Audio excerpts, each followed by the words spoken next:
Good evening, everyone, and thank you for joining us for the COVID-19 webinar. Our presenter tonight is Jade Scott, a leading identity not only within the osteopathic profession, but also the Australian allied health community in general. The aim for the webinar tonight is to provide support in helping you prepare and survive the coming months. I ask you to please be patient and considerate to Jade tonight. This webinar only came about in the last 24 hours, and Jade has spent most of her night and day preparing. An amazing effort.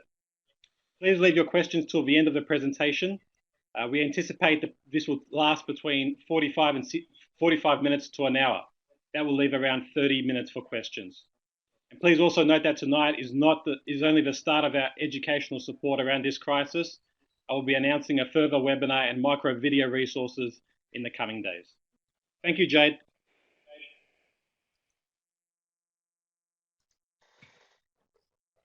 Hi, everybody. As Pete said,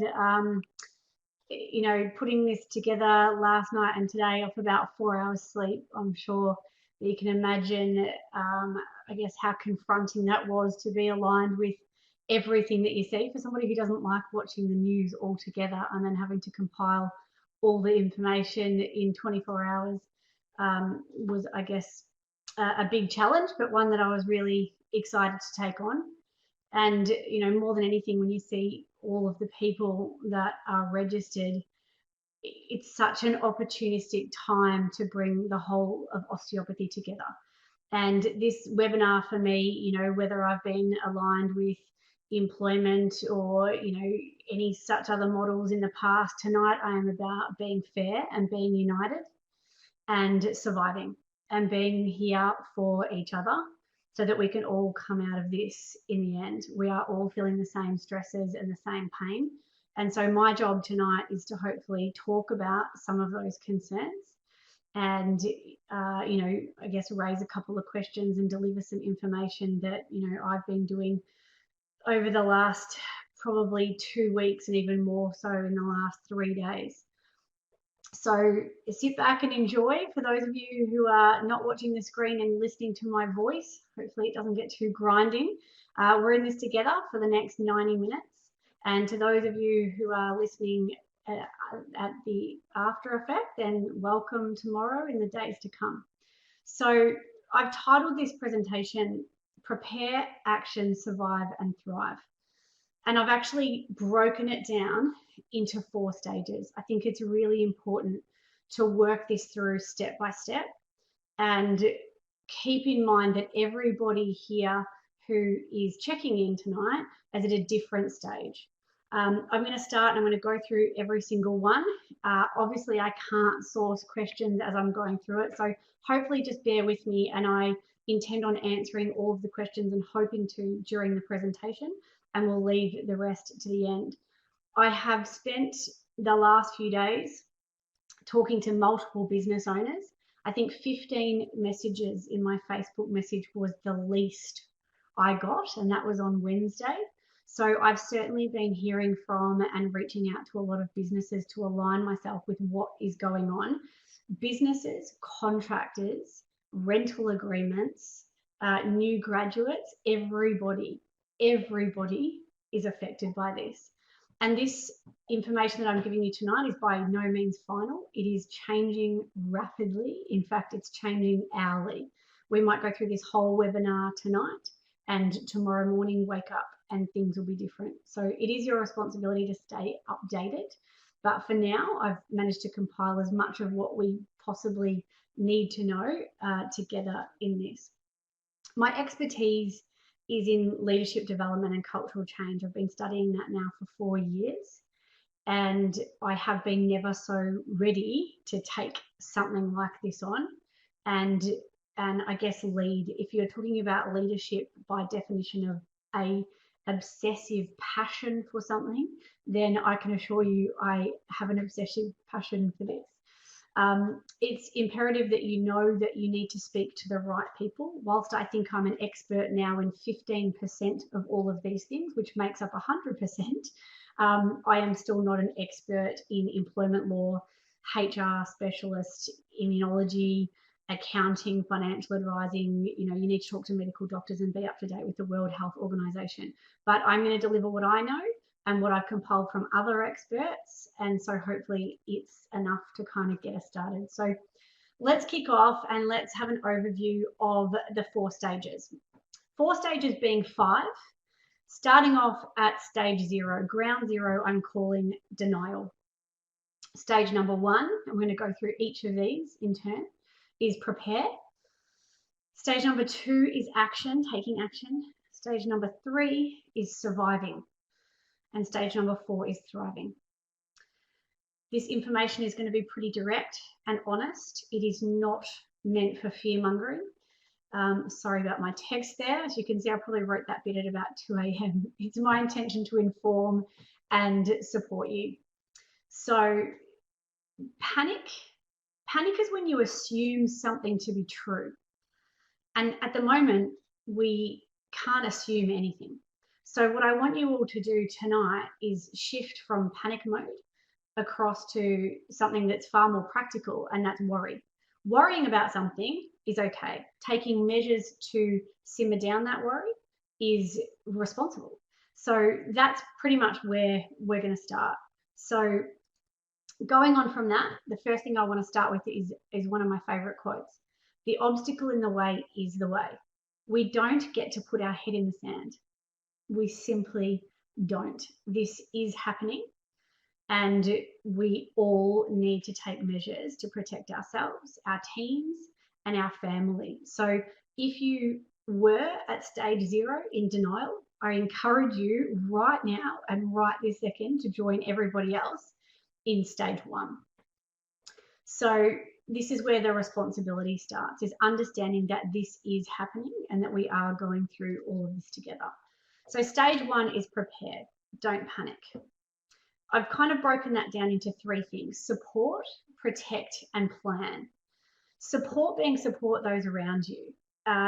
It doesn't matter whether that necessarily means your staff, your boss, your sister's husband who's just lost his job, your children's school teachers who are panicking at work. We all need to actually just start by supporting each other and protect what we can. That means personally and financially.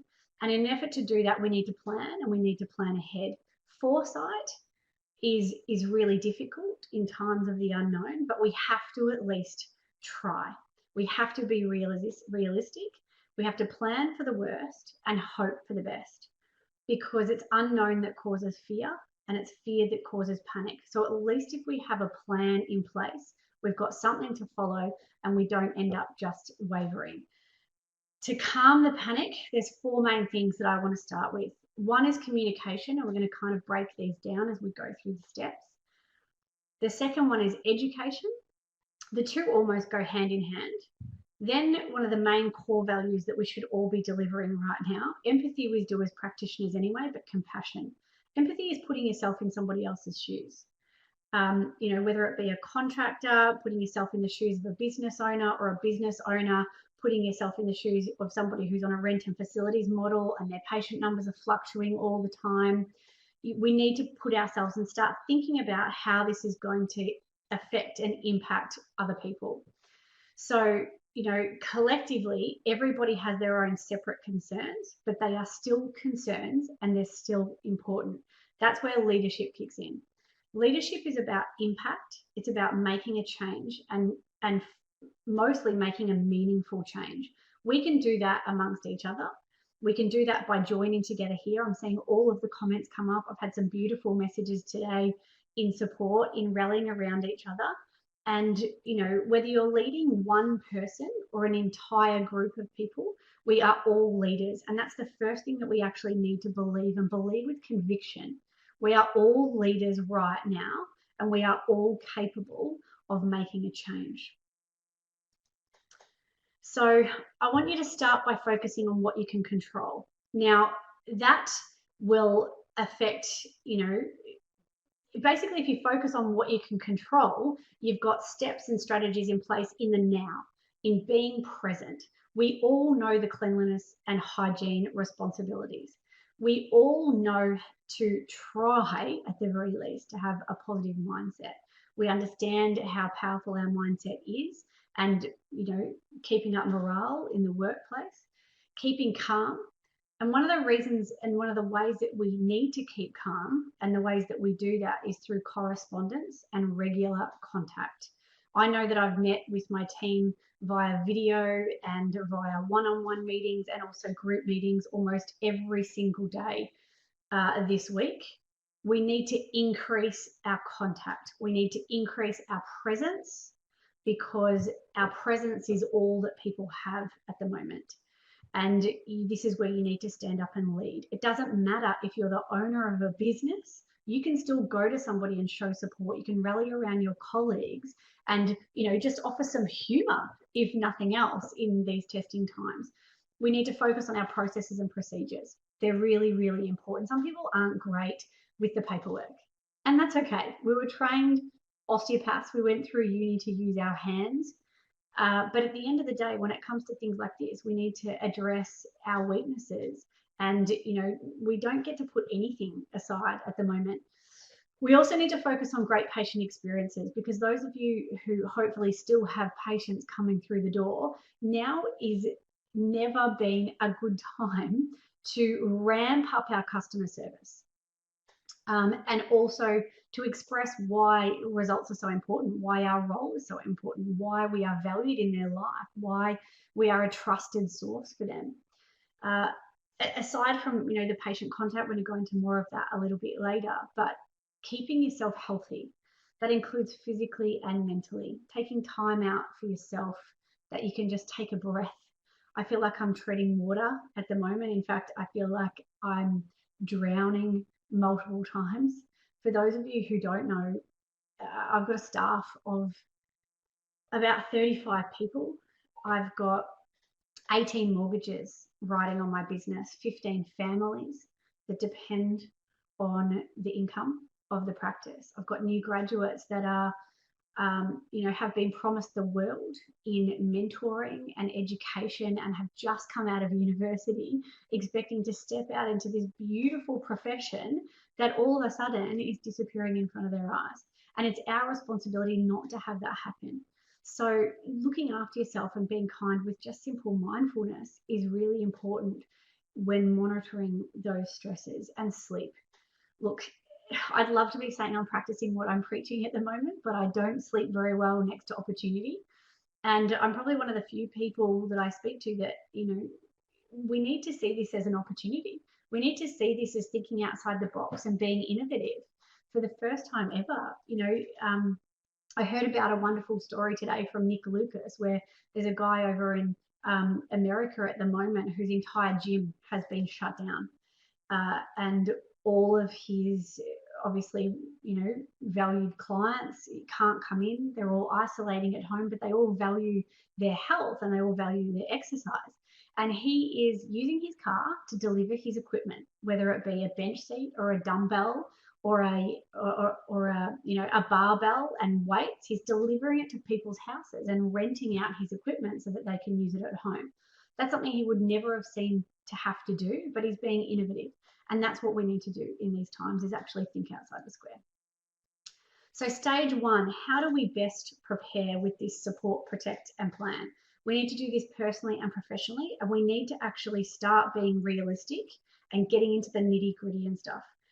You need to appreciate your cash flow, which is what we're going to go into next. Leadership, we've covered briefly. Communication and culture, we're going to extend on even more. But let's start with cash flow. Know your finances.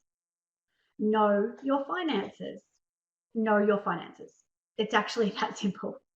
And outside of that, you need to know your statistics.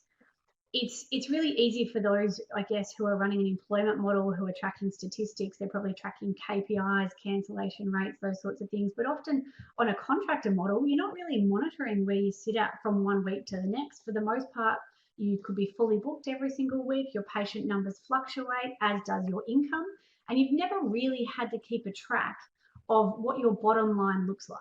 What is the minimum number of patients you need to sustain your essential expenses? Now's the time to break it down. You actually need to start putting together a household budget. You need to know your cash flow and what's coming in, because if you don't know what your cash flow is and what you need, you don't know how you're going to be positioned when that potentially disappears. Again, not fear mongering, just being realistic. I am trying to equip you to go into battle. And if you run into battle with knives against machine guns, you're going to die. You'll have to bear with me and my silly analogies. Everyone who's tuning in from work now is rolling their eyes at me. So, we need to start tracking expenses. You need to look at your current debtors and creditors at the moment. If you are outstanding with work cover and TAC, if you've got bills that need to be paid, you need to be chasing them up tomorrow, because that's cash, that's tangible cash that you can be getting in that can help you push through another day. You need to start lean cutting and cutting non-essential expenses personally and professionally in your business. If you don't need to shop online at Decuba at the moment, don't buy that dress. I'm really sorry to some of the retail sectors out there, but this is about surviving. And there's certain things that we can put aside for now. And I'm going to say aside because this will pass and nothing is forever. This is like a sharp sting. Now, that sharp sting in the economy might look like 6 months and might sound like a long time to some of you, but in the whole scheme of your life and the way that the economy peaks and troughs over time, this is going to be short. And if we can get through this short sting, we will come out. So it's all about equipping ourselves to be able to do that. Looking at cash reserves, looking at savings, looking at the cash that we have in the bank. Some people don't have savings. This is not a time to judge on how people live their lives. It's simply just to see what is and work with what you've got. If you don't have any savings in the bank account, the next step is opening up lines of communication with your loved ones. Are there other people that can support you financially if your finances disappear? Now, I sound like I'm kind of jumping the gun and I'm talking a little bit of doomsday, and we'll kind of get to that. But if you're not seeing what's going on in the world, and if you're not hearing about people losing their jobs already, you're being naive. And again, all I'm doing tonight is allowing you to prepare for the worst and hope for the best. Profit is vanity, revenue is sanity, and cash is king. They say money can't buy happiness, and it certainly can't, but right now it's extremely important. Here is something that I'm going to share with you that I've been putting together this week to give you some insight. I'm being totally transparent on my business. You can't see some of those figures, and the figures aren't necessarily important. It's that curve and what that curve looks like. I pride myself on having an extremely stable business, a huge cash flow, a savings resource, all of my entitlements put aside, but I am still scared of the future and what that means in the short term. And it's because of this graph. If you look at the troughs there and the drops, you'll actually see that that's when public holidays are. Now, I'm equipped to deal with public holidays and patient numbers going up and down and up and down. And you'll see in that first top column, that's our patient numbers. So patient numbers fluctuates up and down and has done since the beginning of the year, which is kind of what I'm, giving, here. But, you look at the next part, and that's future appointments and how many patients are being rebooked. And those two curves pretty much align. What's happened in the last week is we've started to plummet, and our projections are going down by 10% roughly a week. You continue to go down 10% a week for the next 3 weeks, which is anticipated maybe to go up a little bit more. And we're looking about treading for about a month, and that's only if the cancellation rate stays low.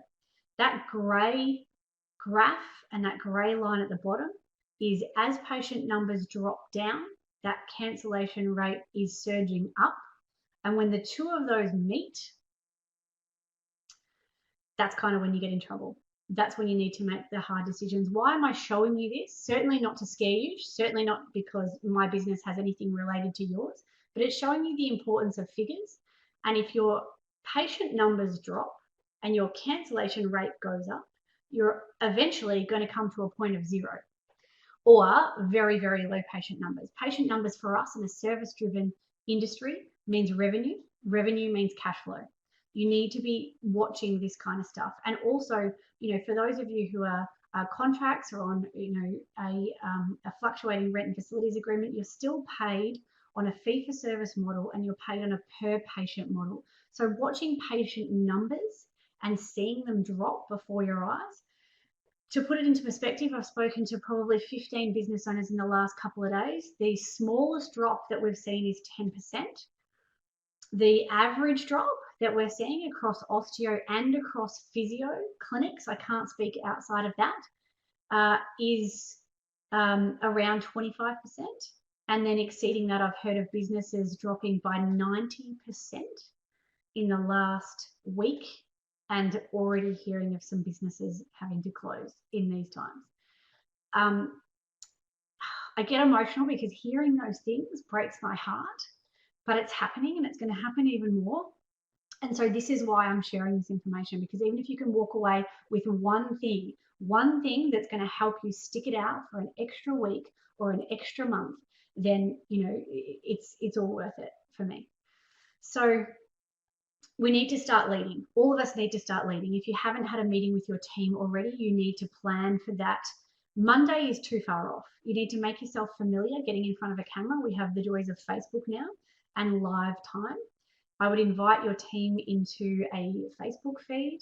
I would encourage them to watch this website tomorrow, and they'll kind of get some information from that. But be present and I guess show them some vulnerability and show them some compassion for their position.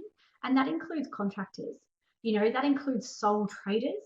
If you're renting a room in a GP clinic or in another allied health clinic and you're not necessarily the business owner, but you're paying rent there and your numbers have dwindled, then sure enough, you look around the room and somebody else's will have too. So now is the time to come together and show resilience, show compassion, show leadership, and also be grateful. Be grateful for the people that are sharing information, the ones that are standing by you, the ones that are supporting you now in these times, the team around you, the colleagues around you, everybody. Show vulnerability, show that it hurts, show that you're human, and show some real emotion in these times. It's all that we can do. Contrition is a lost virtue. We don't see it enough, and it is certainly not happening now. For those of you who are trying to get out your Webster dictionary, contrition is putting other people before yourself. It's actually that simple. And with the supermarket shelves that we're seeing at the moment, it's really hard to practice contrition right now when survival of the fittest mode has kicked in. Scott Morrison says, "Stop being un-Australian." It's not about being un-Australian, it's about surviving. And having a herd mentality that we do what others do is genetically pressed into us from a very, very early age. So we are not being un-Australian by choosing too much. In actual fact, I believe we're actually thinking of our family, where it's the unknown, it's their communication and delivery that we don't know when things are going to get shut down. We don't know when things are going to get turned off or when we're going to get told that we have to stand down and isolate.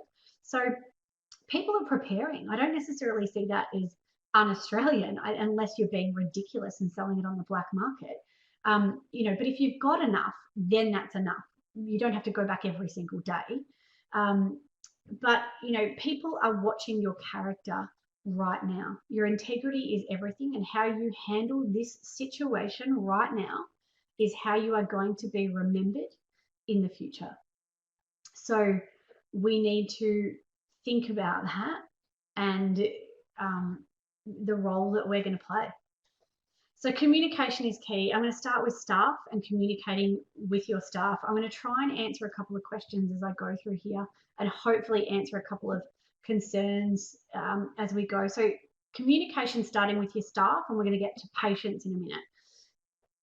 You need to start talking about money. Those things that I raised before, start talking about money, budgets, support systems, be open about their personal financial situations. Have they got enough annual leave? Have they got any savings in the bank?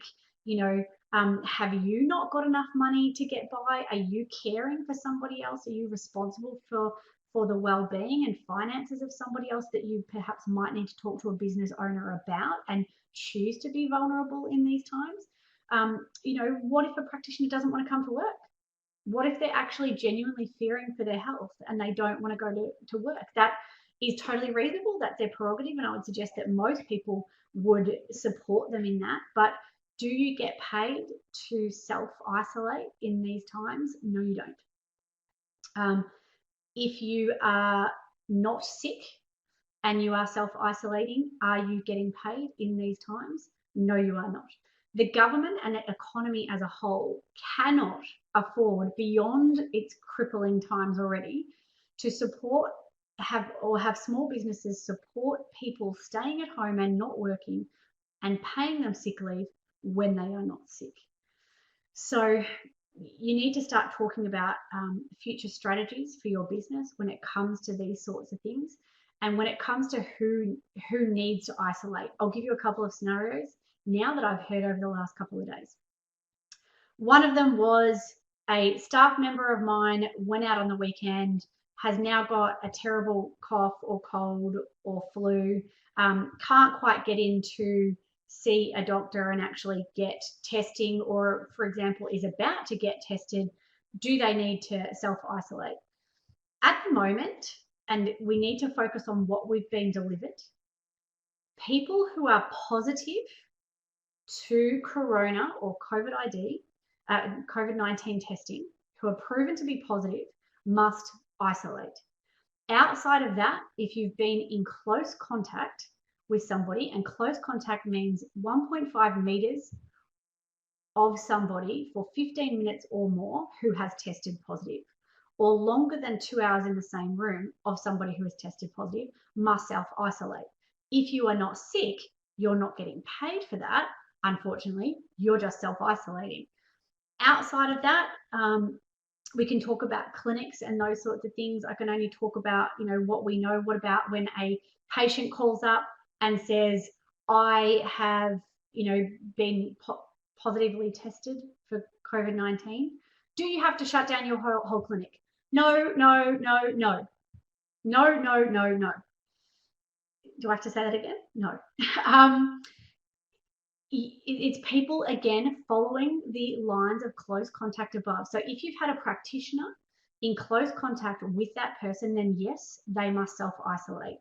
If nobody else came into close contact of 1.5 meters for a continued period of time for 15 minutes or more than 2 hours in a confined space, then they do not self-isolate. So there's a few HR implications, and I'm kind of reading a little bit about what Anthony is saying here. You can continue to read his. But, even saying that, this could change by tomorrow morning. So you need to stay updated in that. And my no, no, no comment might end up being yes, yes, yes tomorrow. That's just where we're sitting with it at the moment. When it comes to HR implications, what a stand down actually looks like, what if school closes? I actually am going to deflect my eyes down here just for a little minute. If you could see my desk, I've got notes everywhere so that I can go to and refer to it. But I want to deliver some information, which is a summary at the moment from Employsure, Melbourne HR, and Strawberry Seed, 3 HR companies.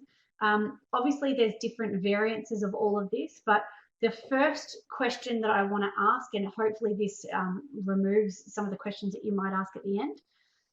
Annual leave. Can you force people to take it? No.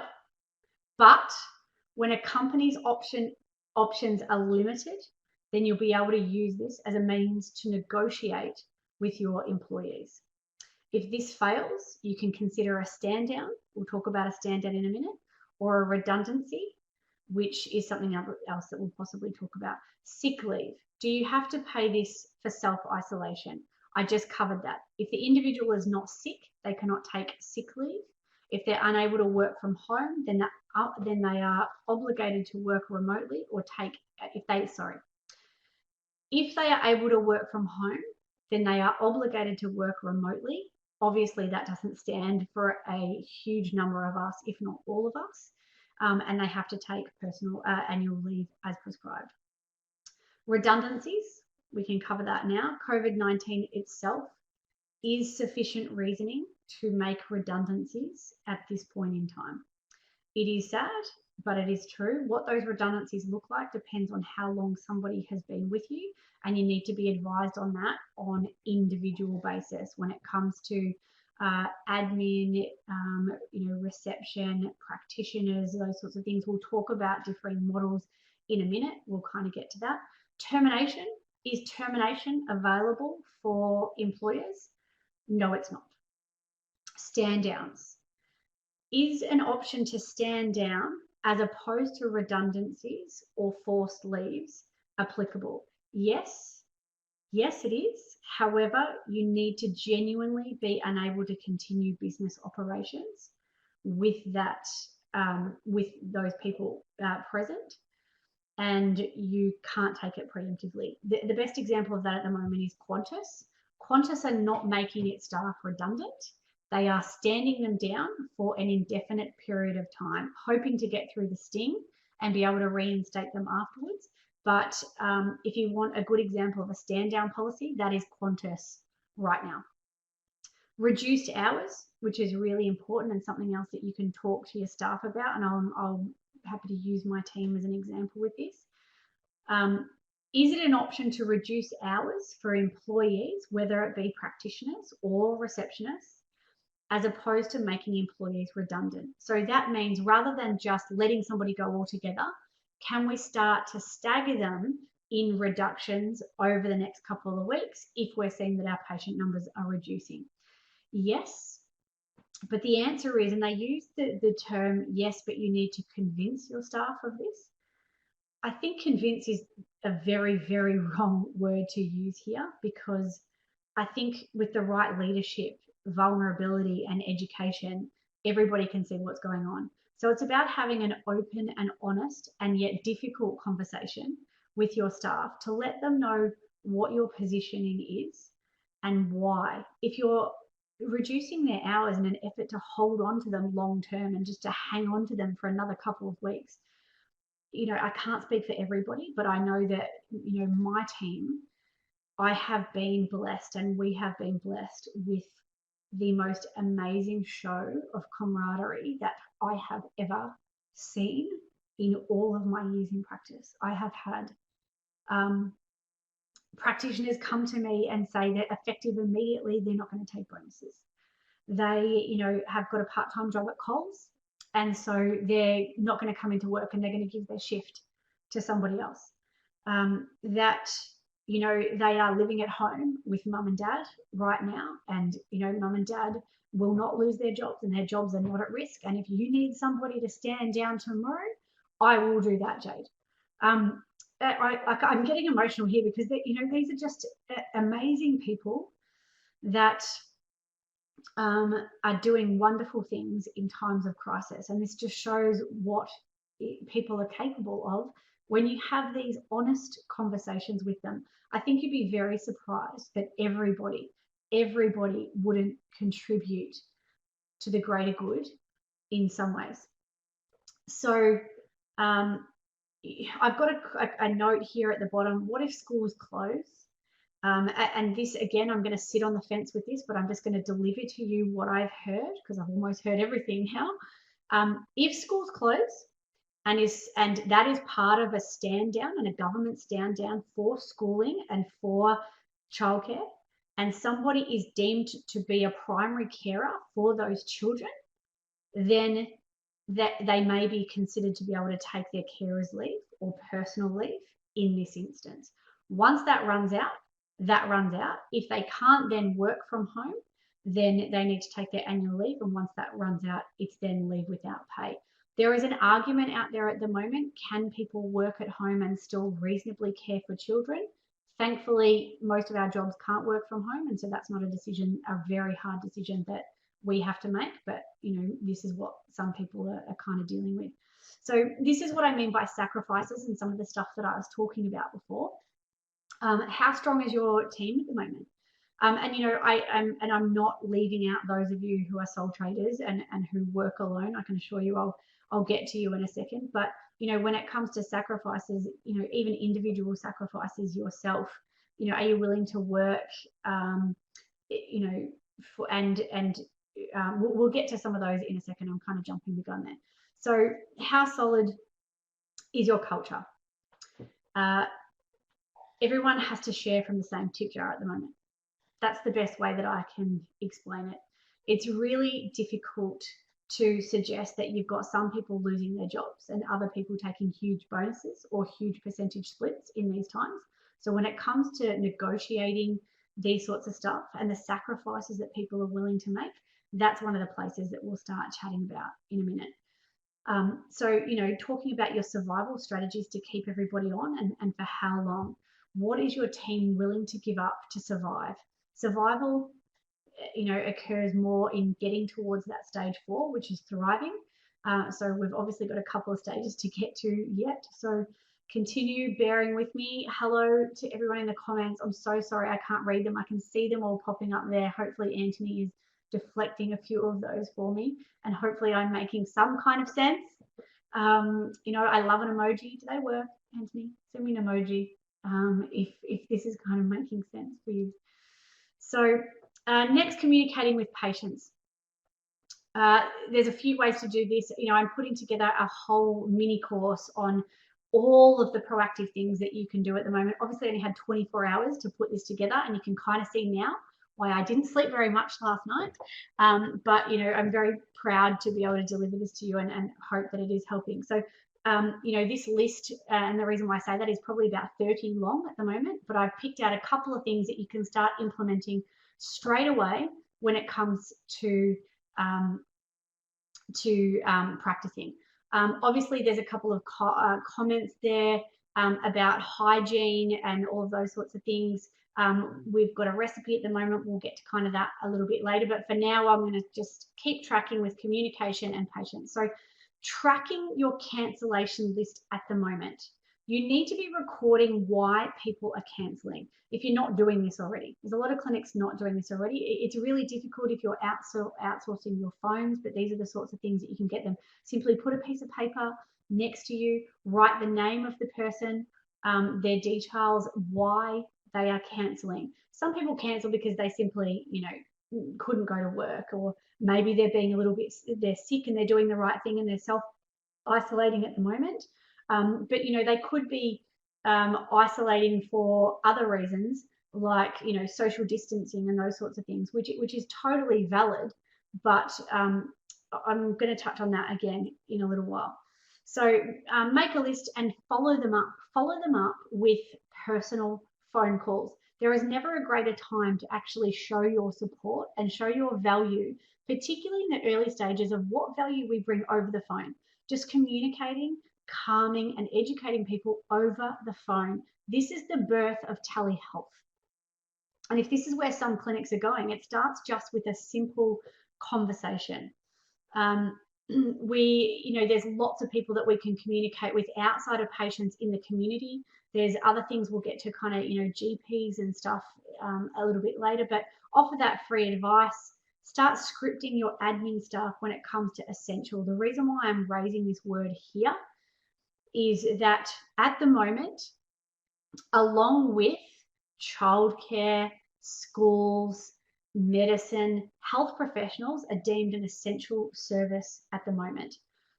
I want to make it really clear, and Anthony and I had a talk about this yesterday, and again, this changes every single day, but for where we stand today, social distancing is for non-essential social situations.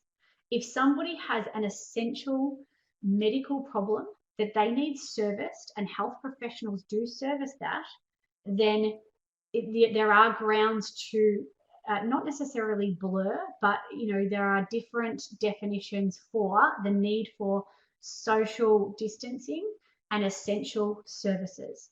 And you need to make that clear when you let people know that you are open, that health professionals are still deemed right now, until we are seen to stand down, and even then, we might still be able to continue operating as an essential service. That is really, really important when you're scripting your staff, when you're scripting your admin, and when you're talking to your patients yourself. Stay up to date with, ensure patient information. The patients that are coming, make sure that their emergency contacts are up to date. Increase your patient correspondence. Remain a trusted source and a familiar face. Posters around the clinic. Show your escalated hygiene procedures. Tell the GPs locally what you're doing. Tell the community locally what you're doing. Do Facebook posts, do social media posts. You've seen, me over the last week offering some of my scripted templates out to my patients just to keep them updated.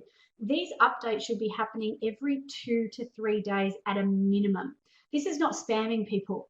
People aren't getting spammed. This is about educating people and showing them where you stand, and that you stand as a united front, and that you see this as incredibly important. You need to keep morale high, and you need to stay positive, and you need to keep things fun.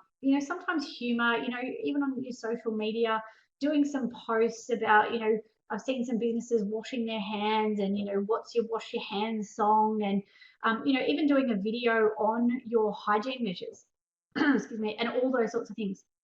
Start getting your face out there and start stepping into your comfort zone. Those things that you wouldn't normally do, now is the time to start doing them. But above all, let people know that you are still open, because outside of that, with the social distancing advice that is coming out now, there are people assuming that clinics need to close, and there are people that are not coming in purely. And we got a call today from somebody, and you hear, "Oh, are you open? I didn't realize you're open. I'm so glad. I've had this headache for 3 days."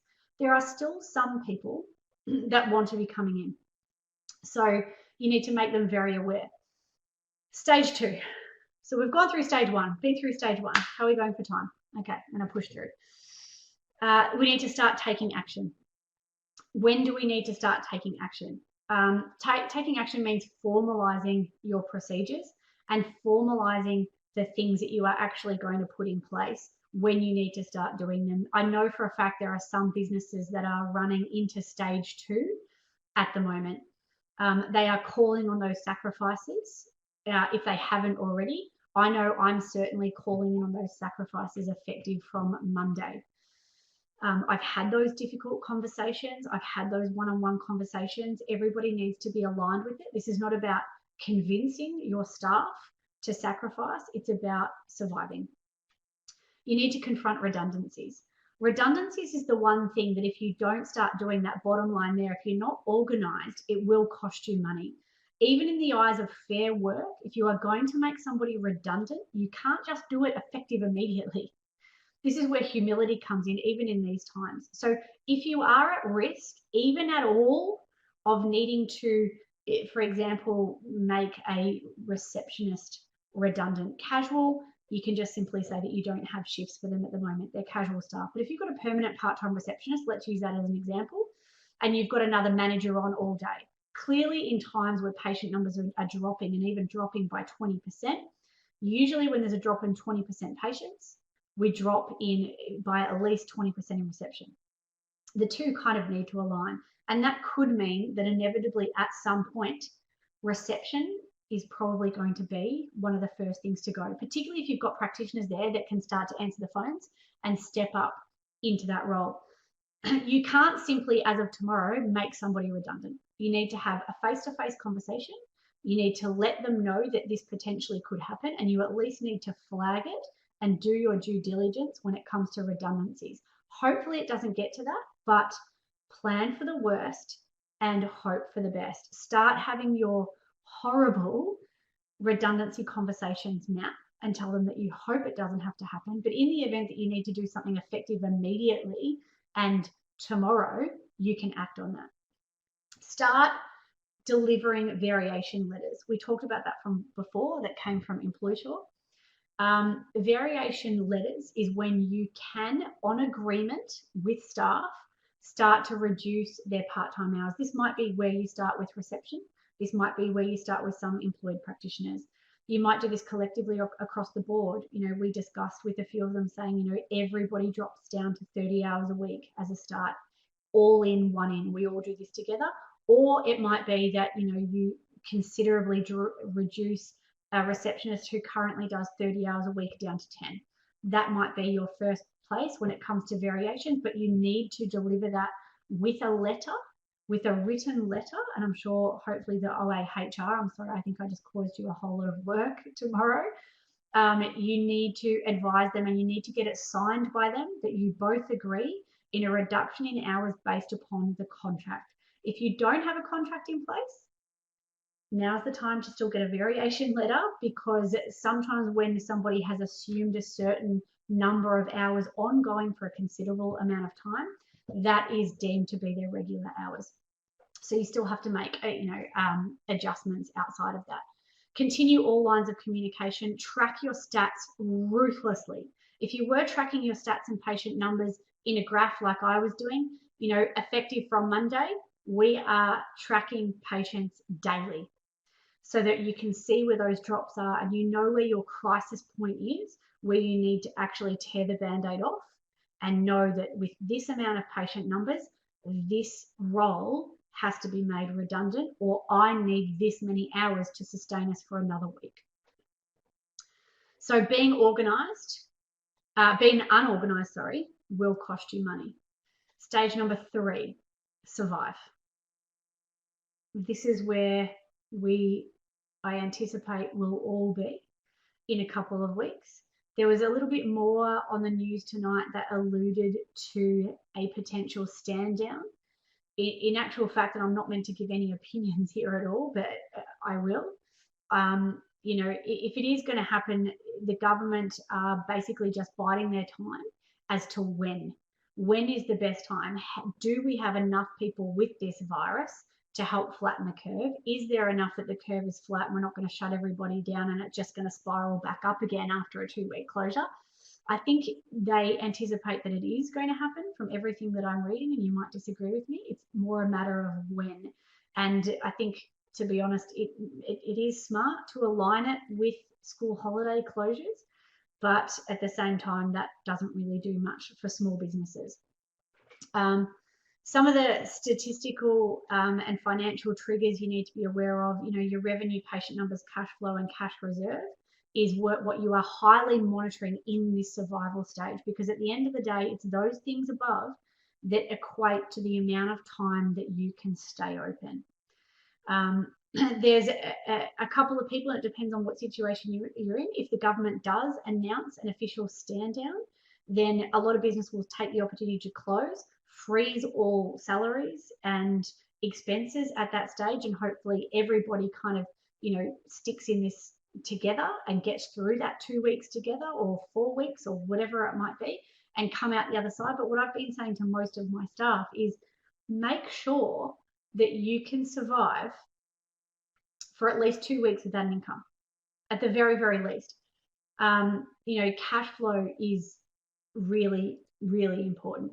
And we're going to kind of have a look at, a couple of little strategies when it comes to maybe staggering what a reduction in your clinic looks like. And again, this is just an example. This is not the only way. I can assure you of that. But as a business owner and employees, it might look something like this. Cut casual staff first, or new staff. There's a rule in a lot of businesses: first in, first out. You kind of got to look after the people that are being loyal. Whatever your position is on that is totally up to you. Reduce reception hours first, and get, if you've got a reduction in patient numbers, then you've got a few practitioners hanging around who have a little bit of time on their hands that might be able to step up and answer phones. So reception is an obvious first choice. Reduce or remove incentives and bonuses. If somebody is on a base salary plus incentives, now is the time to think about sacrificing those bonuses and just at the very least take home your base salary, which is no doubt aligned with the award. And then have a look at reducing hours through that variation agreement. Outside of that, when you can't reduce hours anymore and you are in a position where you simply have to close the doors of your clinic, that's when you can enforce annual leave being used first. If annual leave has run out, leave without pay kicks in. And then you can do that as a stand down effectively, as I said, like Qantas is doing indefinitely, or the alternative to that is just make redundancies. You know, can you afford the foundations? I call them the stayers and the re-team. I'll talk about the re-team in stage 4. But, you know, who's going to be with you at the end, and what does that look like? We'll talk about that. When it comes to contractors and rent and facilities models, what sort of things can you negotiate? What sort of things can you sacrifice? You know, this model very much aligns, as we know, with a percentage split. There's some contractors out there on 65, 35. There's some on 50, 50.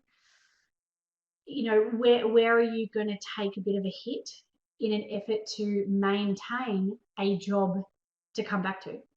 You know, are you happy to go from a 60, 40 split, immediately from Monday to a 50-50, just to allow some breathing space? You know, are you happy to continue working, at 60% take home? You know, this all this sort of stuff is for you guys to decide. But, in this model, this is what your negotiating tools are. Reducing your hours as well. So, for example, if you're on 5 days a week on a 60% split, you don't have enough patients to cover the entire week. Most contractors now are kind of only going 3 days, or then they'll go down to 2 days. You know, you've kind of got to have some common sense here of what that looks like as well. And it's not about you, it's about the end game. So, there needs to come a point in time, and I am happy to stand up and say it. Everybody needs to make sacrifices here. And your percentage split in a contractor model or a rent and facilities model working the other way, if you're charging rent and facilities, then maybe you might soften that charge. If you're normally charging 60%, maybe you might charge 50, maybe you might charge 40. I know, and I don't know whether you're there. Hey, Kevin Finnan, he is already taking action and taking measures. Kevin, I think, runs every single model known to man. He could probably be delivering this himself. He's got fixed rent. Hi, Kev. He's got fixed rent. He's got contractors in place, and he's allowing them to negotiate that down. He's offered to take a drastic hit in his business and run at zero profit for a considerable amount of time. Please don't hammer him with questions next week about this. But he's been very generous over the years with his information, and he is, I can tell you, in the same boat as everybody else. And I guess he wanted verbalized tonight that, like myself, like Kevin, like Lisa, hey Lisa, some of the bigger clinics out there, and when I say bigger, I just mean a lot of staff. I don't mean better, I just mean a lot of staff. And often a lot of staff, funnily enough, means a lot of stress. We are all affected. We are all affected by this, whether you are working in a room that is fit out in your garage or whether you have 40 staff. We are all affected by this. So stand downs obviously are in place when it comes to contractors and rent and facilities models. It is just the way it is. Stand downs affect all businesses, and cessation of services. So basically, when it comes to a contractor, and for example, much like being made redundant, you're not made redundant as a contractor. Your services are ceased. So if you are being paid services for your being paid contractor services for what the services you're delivering, plus GST for those services, they might not be required anymore. Usually, this would need 2 weeks' notice. I know some contracts say 4 weeks' notice, but Fair Work usually allows for 2 weeks' notice when it comes to ceasing the services of a contractor.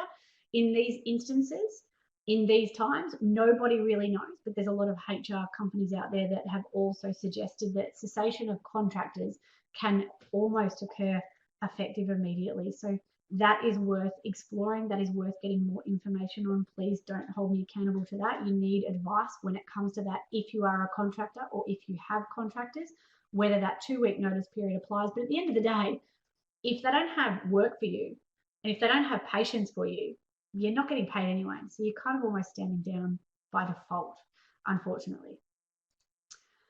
So for renters have, and when I say renters, I don't mean rent and facilities model. I put that into the contracting and subcontracting in the previous model.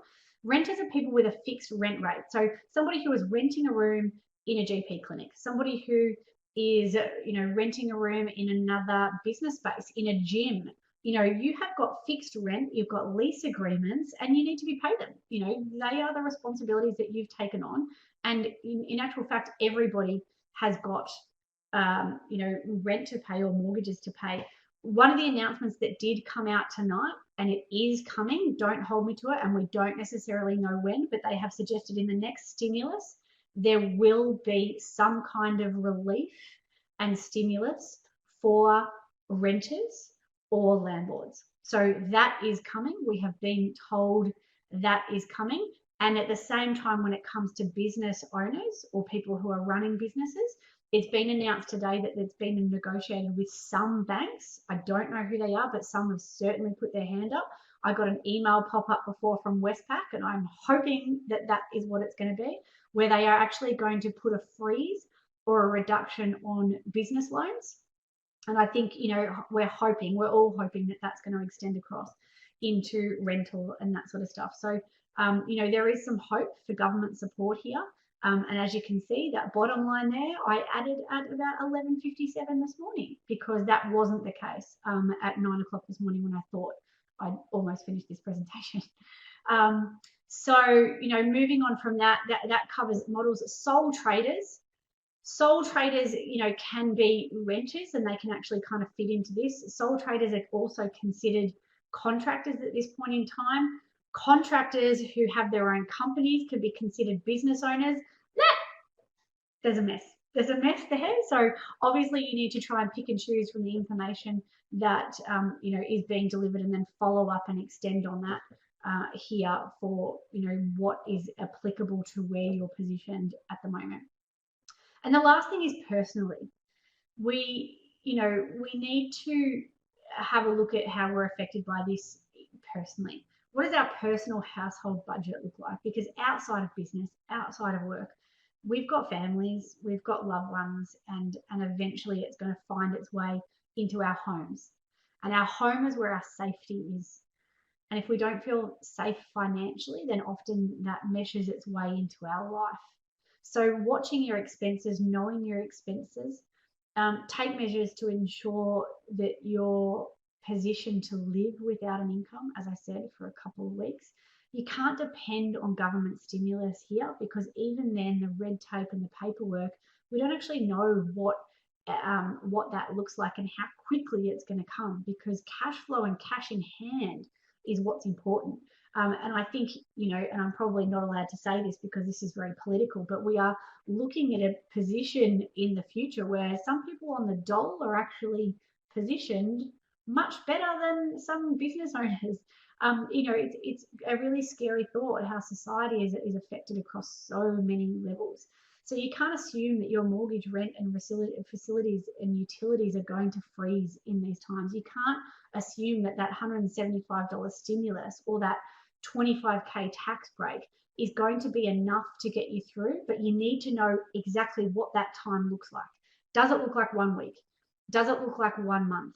Can you get through 3 months before you actually extend and say to somebody else, hey, can I have an interest-free loan? I've discussed with my team offering them an interest-free loan where I can, and paying it back if they can. Not everybody is positioned like that. So you need to see, to work out where you sit. Know what your essentials are and know what your cash is on hand. So step 2 of stage 3, which is surviving, is the aftermath of that. And this is where we all need to kind of try and see a silver lining here. When it comes to surviving, we survive through being opportunistic in really, really tough times. This means being innovative and proactive. And we are already doing it. And, I saw a comment from Antony before. I know Michelle Funder's putting together a webinar on telehealth. There are some osteopaths out there who never, ever thought they would do telehealth. There's some physiotherapists out there who are thriving in telehealth already and had never, ever offered it before. This is an innovation that's come about through this crisis that, potentially we would never have explored before. And maybe there might be some value in that long term. Maybe we might be recognized for delivering education that isn't necessarily just about placing our hands on people. People are very positioned differently with their opinions on this, whether allied health practitioners need to be hands-on or whether they can be, education based. Again, that's for your own position and what you're going to do in your own workplace. But, stepping up with opportunity is stepping up to lead. Some people actually, I know within, our workplace are stepping up and doing things and coming up with these innovations that they would probably never have presented before or pitched before. So, I'm so proud of them. And even when you see on some of the forums, the ideas that people are coming up with, this is what I mean by opportunity. And this is what it means by survival of the fittest. The people that are the most proactive are the ones that are going to be standing at the end of this. So reach out to others. If there are other people that are doing this well, everybody's sharing at the moment. How we're sitting here at 9 o'clock on a Friday night, to learn and to educate ourselves. So, we need to really shine and thrive when it comes to the value that we bring our patients right now. And that is verbally. With my Good to Great in Osteopathy course, I broke down the 10 things that makes an osteopath great or a practitioner great. One of those 10 was technical skills and hands-on skills. One, which means that the other 9 skills that makes us great, in actual fact, don't involve our hands at all. So we need to start being innovative with that. And we need to talk more about that to our patients. It's time to, invest time into your business. If you've got no patients, you've got nothing else but time. So, start doing things. Start getting your policies and procedures up to date. Start writing a mentoring program for when you're going to come back and deliver it to your staff. Start working on telehealth.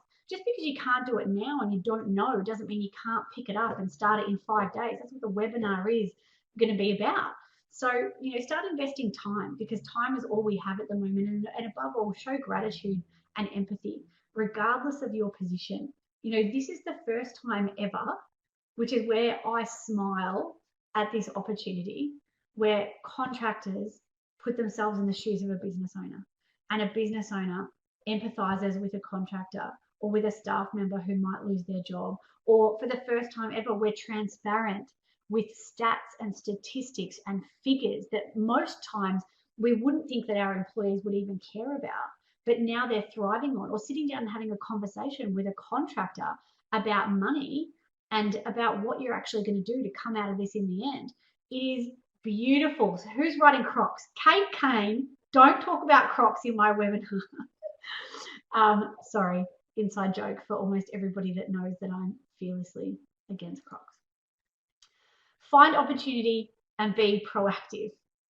That is the key here. And then finally, I'm running good for time. Who would have thought? Stage 4 is thrive. Thrive, and this is your re-team. I've called it the re-team because, they're going to be the ones at the end.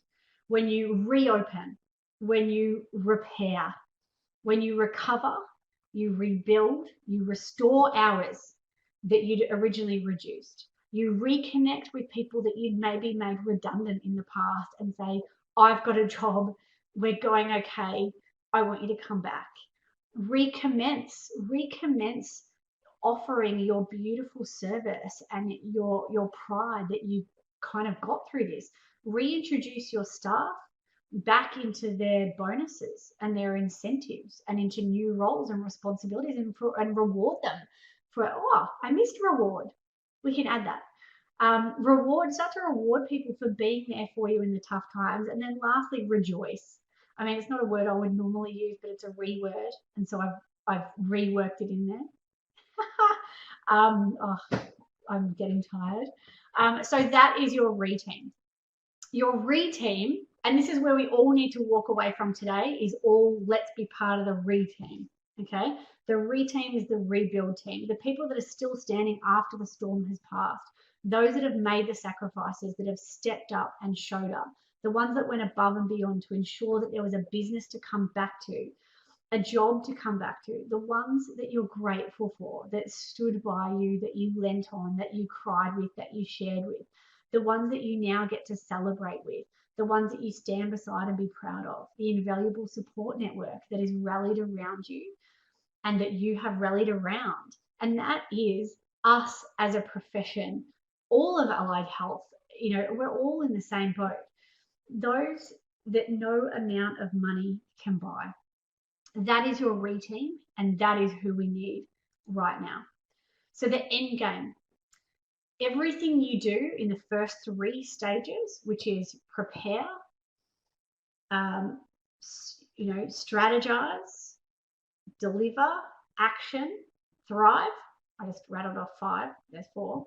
That is your end game. This is what you've worked for and what you've lived your life for. You've invested so much time into this business. Don't let a virus take it away from you. Step up, show up, and people will too. There is no greater time in your life to lead and to draw on everything that you have. We are all in this together. You've got this, we've got this. Prepare, take action, survive, and thrive. This will get better. Nothing is forever. And a final quote to kind of finish up on is, give me a turbulent world as opposed to a quiet world, and I'll take the turbulent one. Bad companies are destroyed by crisis. Good companies survive them. Good companies are improved by them. The obstacle is not the way, in the way, it is the way. So grateful to be able to help you. Hopefully I delivered a little bit of insight. I'm here for the next half an hour to answer any questions. I can hope to answer those of you who are leaving. Much love. Thanks for listening. And thanks for supporting everybody. Thanks for sacrificing from Monday and be part of the routine. Thanks, Pete. Thanks, Jade. Guys, if you have any questions, just enter it into the webinar chat and Jade will answer it.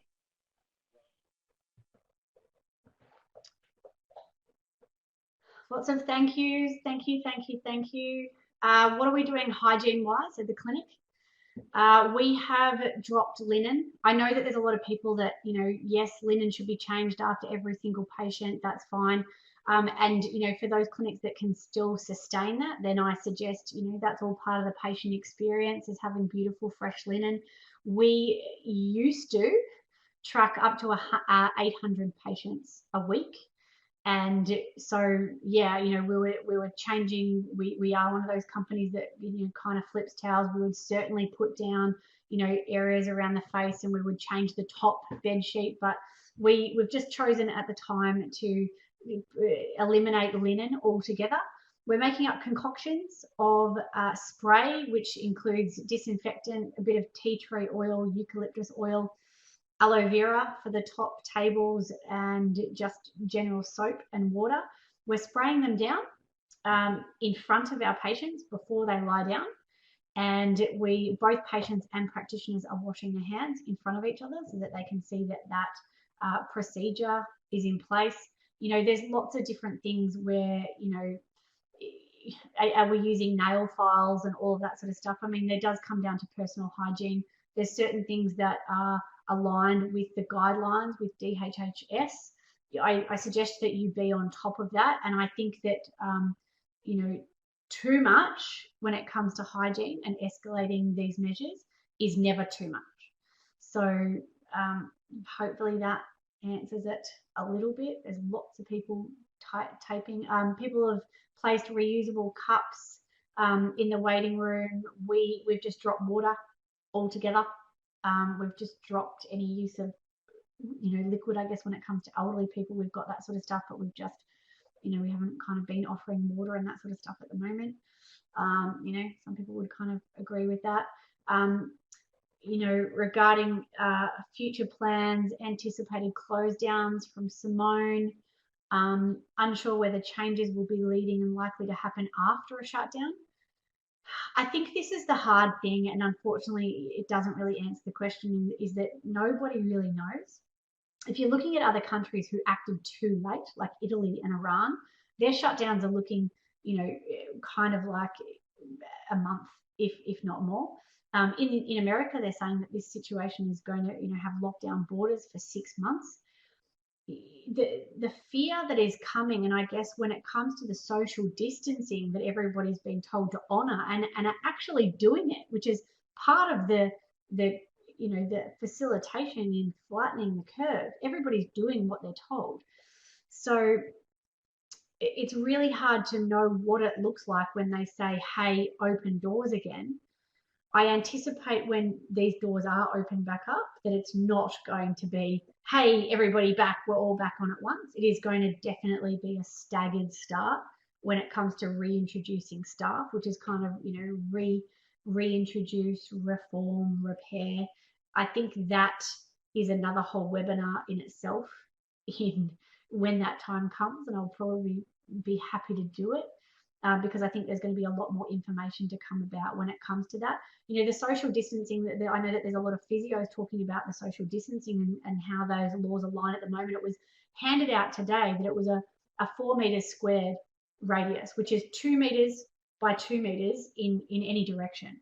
That's the distance that we're kind of, recommended to stay away from each other. When it comes to a treatment room, and I know Jack O'Brien, I heard him talking about this the other day in Clinic Mastery. Their mindset on that was that most treatment rooms are 3 by 3, which is 9 meters squared. If you divide that by 4, you can have 2 people in that treatment room. Are we talking about close contact? Are we talking about social distancing? Or are we talking about essential services? Those 3 things, those lines are blurred all the time. You can interpret that however you like. You can be as safe however you like, but unfortunately, we don't know. Just like we don't know about the shutdowns, things are changing all the time. I am planning for a shutdown, and if I can just assist you by letting you know what I've told my team, if there is a stand down, even if we are deemed an essential service, we will probably still close and at least freeze some of those expenses for the 2-week period or whatever that period of stand down is, just so that we align with what everybody else is doing. There's a difference between staying open and kind of being stupid and waiting for 1 or 2 people to walk through the door, or just letting your team take a minute, to kind of digest where it sits. Question from Bruce: are your practitioners isolating themselves from each other? Absolutely. In the staff room, we are adhering to separation. We're kind of looking at that sort of 1.5 meters, or even some of them are sitting in their treatment rooms having lunch. Our reception and our management are definitely separated. I know my practice manager and I, which was really sad today, she kind of stood outside my door and talked to me outside my door. It was confronting and it was sad and it was surreal all at the same time. But yes, we are encouraging staff to distance, mostly for the reason that if we do get a call up from somebody who is positive, which is likely to start happening more and more and more, we can then, based upon our measures and based upon the safety of our team, we can confidently isolate that one practitioner and not need to shut down the entire clinic. This is, that's stage 3, that's surviving. And if you need to keep staff away from each other, I highly suggest you do it right now. From Benjamin: I work in a medical clinic. We had patients waiting cars and are called by reception when their appointments are due and have reduced seats in the waiting room. That's great. That assists with social distancing. Absolutely. If you're in a position where you've got patients that call you when they come, I know that there's some patients about to start doing temperature checks at the front door. Nothing is unreasonable at the moment. You do what you need to do. Stage 3, survive. No one is making judgment calls on how people are dealing with at the moment. Stuart has also said that they've implemented that, they call when they arrive for patients that want to and give them the option of staying in the car. Lisa Cornell's certainly separated staff. The GPs are doing COVID testing in the car park. 1 person per square metre. Humans are technically free range now as per... Thanks, Martin. And there's kind of a few jokes being thrown around that are making me laugh. Thank you. So Simone has suggested that she's preparing for shutdown. Her husband, are you happy for me to share this, Simone. Yep, I think it's coming up anyway. Her husband's willing to work the front line. I've got a few staff members as well who've said, if need be, I will continue to come into work and service the patients that really need it. I think this is what we've got to remember here. If we are deemed an essential service, and we are all of it, and I'm just hypothetical, and I don't actually have a stance on this at the moment. If we are deemed an essential service and there are patients that desperately need us, and the government hasn't suggested a universal stand down outside that of essential services, then it may be, and again, this is changing all the time, it may be that we can continue to practice as an essential service, or they might actually change it to life-threatening essential service. We don't know. Essential service definition changes all the time. But, I think I've got one practitioner who's just said, I will come in and I will service those patients that are desperate, because I think one of the horrible things that we need to bring to light as allied health professionals here is that isolation, when it comes to people who are already suffering with depression and chronic pain, the suicide rates of this country are going to go up just as much as deaths of a virus. It's horrendous, not to mention domestic violence, which, has nothing to do with allied health as a profession, but it's about us being compassionate, and it's about us showing empathy for other people's situations. And if we can help somebody's pain during this time, then I am sure that if we are allowed to continue practice without having to enforce a stand down, there might be some contractors or business owners who continue to go into their business each day. I know that, my business might close down, but if I'm self-isolating at work, can we go into the practice if we're self-isolating, or does self-isolating mean we have to stay at home? Nobody actually really knows that at the moment. Can you drive to and from work if you're the only person in your workplace? We don't actually know. Kim Brown suggesting yes to supporting mental health, absolutely, and this is where telehealth kicks in. Telehealth has now officially been approved for medical practitioners under Medicare, and that includes psychologists as well, because they do understand the importance of mental health and looking after the mental health of people during these times.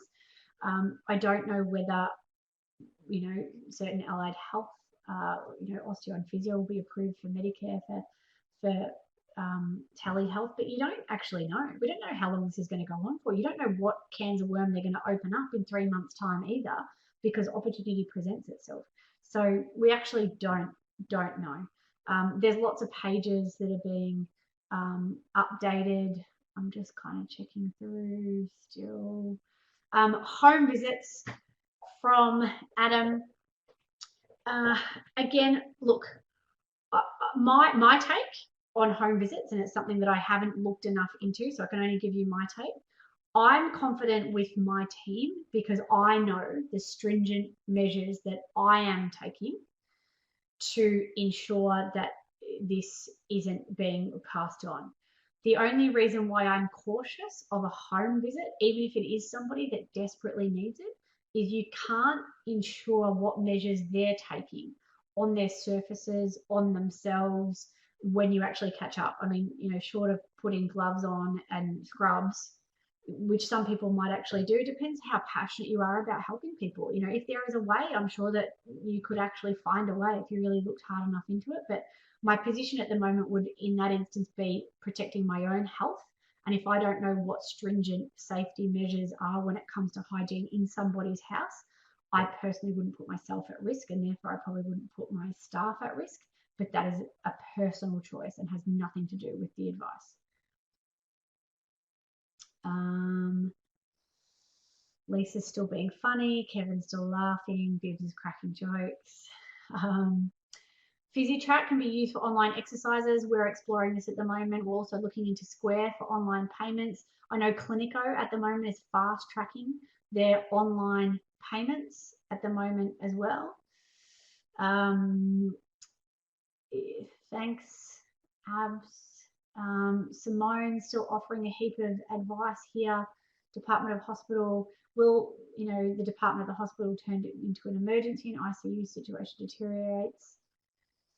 I'm not sure how this impacts my ability to work with precautions I need to take. So lots of people are just taking cautions is what we're seeing here. Keep watching the thread as it's coming up because Anthony is navigating this like a boss. Good on you, Anthony. Is there word on private health and telehealth or not? And I've looked into this multiple times.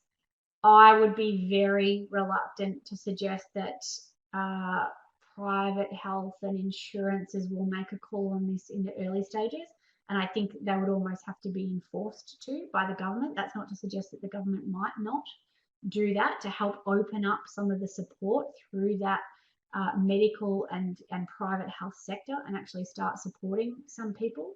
It might be one of the only ways, but also you don't want to cripple the private health system as well. But you know, our public health system is crippling at the moment. Again, everybody needs to kind of make sacrifices. I know a couple of other measures that we're taking. We are contacting the practice managers at the local GPs. We're telling them that we are here, we are open, and we're happy to triage people in chronic pain and have them send them our way so that we can, relax the load of what is coming through, particularly musculoskeletal conditions. I know one of the practice managers has been so flat out trying to get pre-approval for CDMs that in these times we said to them, and we sent a form saying, here is a blanket rule. We are just pre-approving any CDM that you want to send to us during these times. We will take them on. We understand the processes and procedures, but based upon the load that you're getting, we are pre-approving all CDMs. We're also looking to open up bulk billing for all CDMs to assist with some of that loads as well. Can we barter with patients half payment, half toilet paper, hand sanitizer, or is this illegal? Oh, my screen's just disappeared. Sorry about that. So yeah, lots of discussions going on. Do patients still have to sign private health slips still? We cut pens. We cut signing of pens. We weren't going to sanitize a pen every single time, and our patients actually, totally understood. We just said, we've cut pens, and in a time where these things are so drastic, I can't imagine getting in trouble from an audit if you can deliver slips that haven't been signed in times like these. If you're tracking the dates of when the peak of the crisis is occurring, and I would say that's probably from a couple of days ago, and you drop signage from that point, I think you've got grounds. But, again, drop pens at own risk, I suppose, but we absolutely have.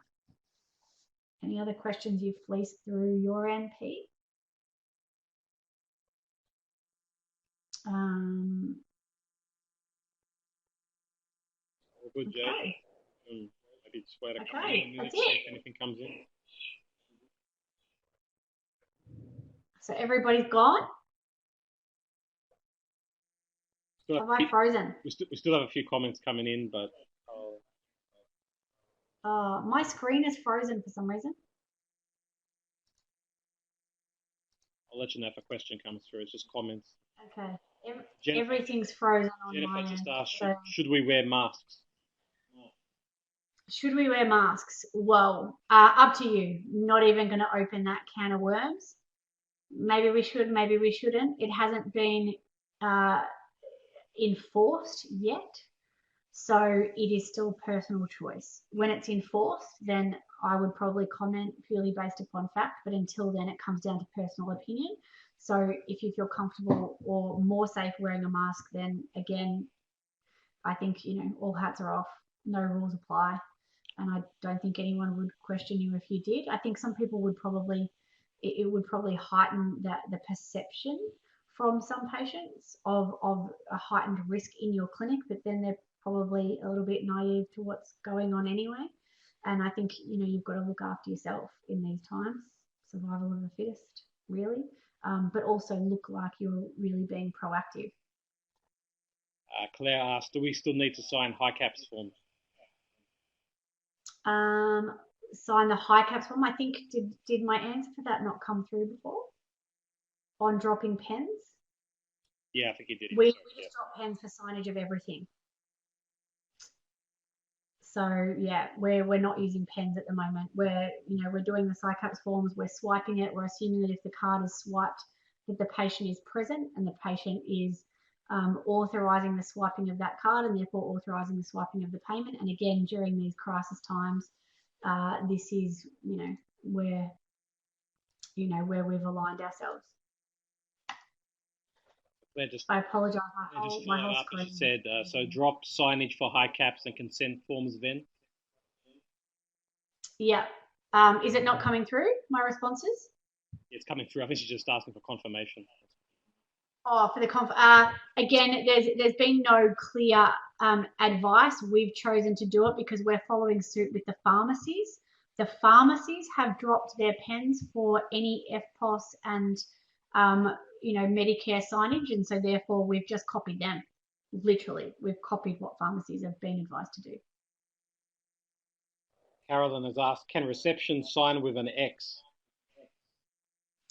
I'm sure that they could. I'm sure they could.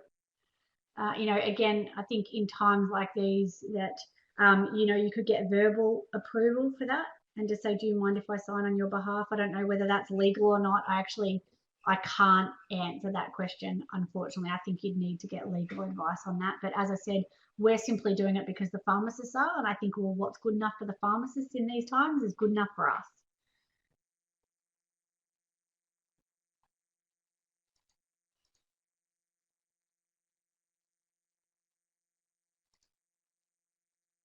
All right. I think we might leave it there, Jade. Thanks so much for everything you've done. Appreciate it. No worries. And guys, if you've missed anything, I'll put the recording up tomorrow. Thank you. No worries. Thanks everybody who's still here. Thanks. Bye.